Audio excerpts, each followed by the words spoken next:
Lunch के लिए एक ऐसी रेसिपी लाई हूँ आप लोगों के लिए जो कि झटपट बन जाती है मिनटों सेकंडों में। तो मज़ेदार सा अंडा इसको हम लंच में भी खा सकते हैं, हम इसको ब्रेकफास्ट में भी खा सकते हैं। तो चलिए बाकायदा हम इसकी वीडियो शुरू करते हैं। बिस्मिल्लाहिर्रहमानिर्रहीम, अल्लाह के नाम से शुरू, जो बड़ा ही मेहरबान निहायत रहम करने वाला है।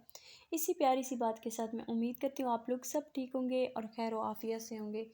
और मेरी दुआ है कि आप लोग हमेशा हेल्दी रहें, फिट रहें, आमीन सुमा आमीन। वीडियो शुरू करने से पहले मैं आप लोगों से एक रिक्वेस्ट ज़रूर करना चाहूँगी कि अगर अभी तक मेरे चैनल को सब्सक्राइब नहीं किया तो जल्दी से फटाफट अपने प्यारे से हाथों से कर लीजिए और बेल आइकन को ज़रूर दबाया करें ताकि हर आने वाली न्यू वीडियो के अपडेट का नोटिफिकेशन सबसे पहले आप लोगों तक ही पहुंच सके। तो वीडियो को हम शुरू करते हैं। बिस्मिल्लाहिर्रहमानिर्रहीम। सबसे पहले हमने अंडे के लिए जो जो चीज़ें हमें ज़रूरत है उनको हम बारीकी से काट लेंगे एक ही साइज़ में। तो यहाँ हमने लिया है एक अदद प्याज जो कि मीडियम साइज़ का था और एक अदद टमाटर था, वो भी मीडियम साइज़ ही था। तो यहाँ पे जाएंगी 2 से 3 अदद सब्ज़ मिर्च, ठीक है ना। तो हमने इसको अच्छे से काट लिया था, फिर पहले वॉश करके फिर इसको कटिंग इसकी करके फिर एक पैन लिया, उसमें हमने हस्बे ज़रूरत कुकिंग ऑयल ऐड किया। कुकिंग ऑयल ऐड करके उसको थोड़ा सा गर्म किया तो उसमें मैंने ये डाल दिए, ये सारी चीज़ें। इनको तो हल्का सा हमने फ्राई करना है, ज़्यादा फ्राई नहीं करना, और जो फ्लेम होगी वो लो टू मीडियम ही होगी। तो यहाँ जैसे ही ये इसको थोड़ा सा मतलब ये सॉफ्ट सॉफ्ट होंगे तो हम इसमें स्पाइसेस ऐड करेंगे। स्पाइसेस आप अपने हिसाब से ऐड कीजिएगा, अगर आपको ज़्यादा पसंद है तो आप ज़्यादा ऐड कर सकते हैं। तो मैंने यहाँ पे हाफ़ चम्मच ऐड किया है जो कि नॉर्मल घर के मसाले होते हैं। इसके बाद हमने इसका थोड़ा सा ढक्कन इसका कवर कर दिया ताकि प्याज और टमाटर अच्छे से मिक्स भी हो जाएं और अच्छे से सॉफ्ट से नरम से और गल भी जाएं। तो यहाँ पर हमने ऐड कर लिया 3 अदद अंडे ऐड कर लिए जो कि देसी थे। और आप लोग कोशिश क्या करें कि मौसम चेंजिंग की वजह से ना अंडे ख़राब हो जाते हैं, तो आप लोग उसी वक्त बाज़ार से फ़्रेश मंगवाया करें और उन्हीं को उसी वक्त यूज़ किया करें। तो पहले मैंने अंडों को ना एक अलग प्याली में निकाल दिया था ताकि उनका पता चले कि ख़राब तो नहीं है, तो बिल्कुल ठीक थे।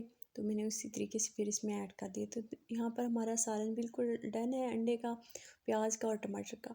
तो हम इसको एक साइड पे रख देंगे। और भूख बहुत ज़्यादा लगी है तो लंच का टाइम है, तो आप लोगों के सामने ही मैं यहाँ पे 2 अदद रोटियाँ यहाँ पे वो कर लूँगी। मैं बेलने की मदद से नहीं बेलती, अपने हाथों की मदद से ही रोटी बनाती हूँ। तो आप लोग भी हाथों की मदद से बनाया करें, क्योंकि बेलने की मदद से अगर बनाएंगे तो काम बढ़ जाता है, बर्तन भी बढ़ जाते हैं। और इस तरीके से हाथ की मदद से बनाएंगे तो एक्सपीरियंस भी ज़्यादा होता है, ठीक है ना। बेलने की मदद से बंदा डर डर बनाता है तो यहाँ पे ना आराम से बना सकता है। तो माशाल्लाह से आप देख सकते हैं हमारी प्यारी सी गोल सी रोटी बनी है। तो हम यहाँ पे इसकी दूसरी साइड चेंज कर देंगे। जैसे ही ये साइड थोड़ी पक जाएगी तो हम इसके साथ ही इसकी दूसरी वाली साइड चेंज करके इसको कपड़े की मदद से, साफ़ जो कपड़ा होता है रोटी बनाने वाला उसकी मदद से हम इसको थोड़ा सा पका लेंगे।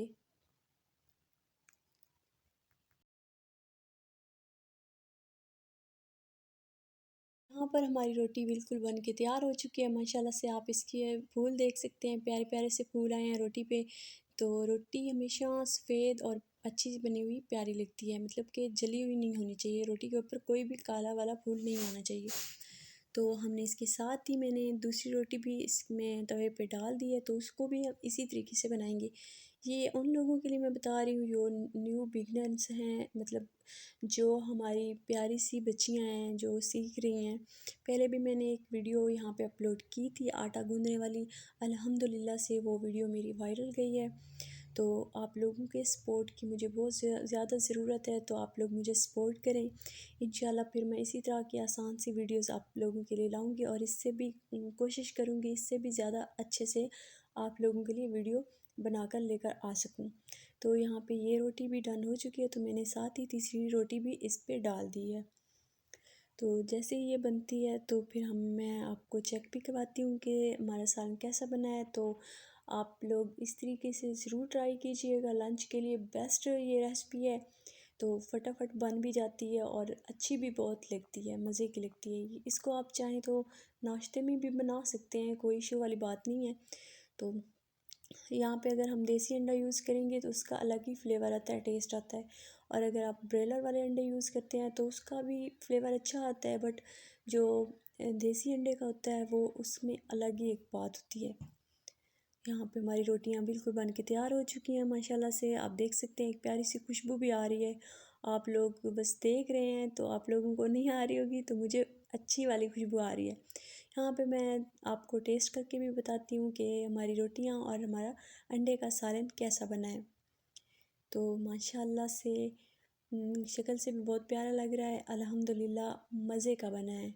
तो आप लोग ज़रूर ट्राई कीजिएगा और मुझे फ़ीडबैक ज़रूर दीजिएगा। अगर वीडियो मेरी अच्छी लगे तो लाइक ज़रूर करें और अपने फ्रेंड्स फैमिली के साथ शेयर ज़रूर करें। इसके साथ ही मुझे अपनी दुआओं में ज़रूर याद रखिएगा। इसी के साथ ही मुझे दीजिए इजाज़त। तो मिलते हैं फिर इसी तरह की आसान सी नेक्स्ट वीडियो में, तब तक के लिए अल्लाह हाफ़िज़।